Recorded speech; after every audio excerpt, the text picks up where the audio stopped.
Il est venu pour accomplir le dessein de Dieu et tout ce qui est contenu dans la loi et qu'elle exigeait de l'homme.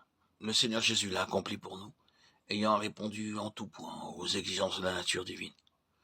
Paul rappelle dans l'Épître aux Romains, chapitre 3, verset 23, « Tous ont péché et sont privés de la gloire de Dieu. » Qu'est-ce que la gloire de Dieu?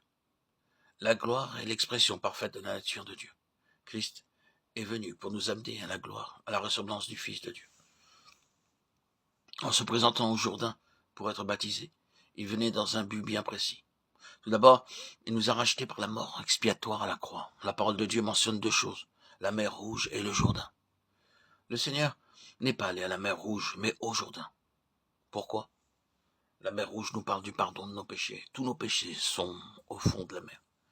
C'est le côté de la justification par la foi. Mais si nos expériences s'arrêtent là, nous serons incapables de bâtir et d'édifier avec le Seigneur Jésus-Christ l'Église de Dieu. C'est pourquoi le Seigneur est allé au Jourdain. Par le livre de Josué, nous savons ce que signifie le Jourdain. La première génération sortie d'Égypte n'est pas entrée dans le pays promis, mais périt dans le désert, bien que rachetée et délivrée d'Égypte.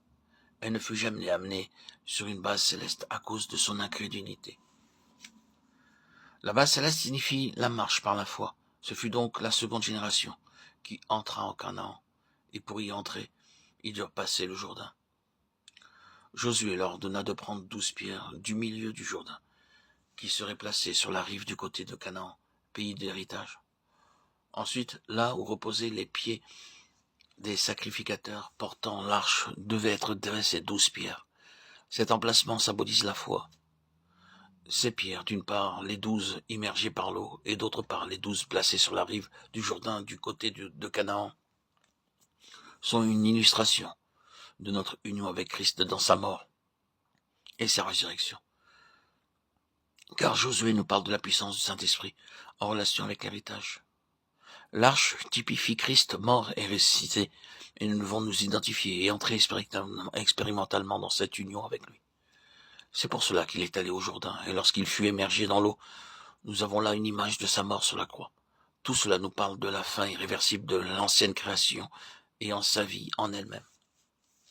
Selon le verset 16 de Matthieu 3, dès que Jésus a été baptisé, il est sorti de l'eau, et voici les cieux s'ouvrir, et il vit l'Esprit de Dieu descendre comme une colombe et venir sur lui. Christ a été immergé dans une mort symbolique, un ensevelissement symbolique, et il sortit dans une résurrection symbolique. Il n'était plus sous le gouvernement de sa propre vie, mais essentiellement et uniquement sous le contrôle et le gouvernement du Saint-Esprit. Les cieux qui s'ouvrirent parlent de l'onction. Le Saint-Esprit le prit en charge et le conduisit. Ce qui est vrai de lui doit être vrai de chacun d'entre nous.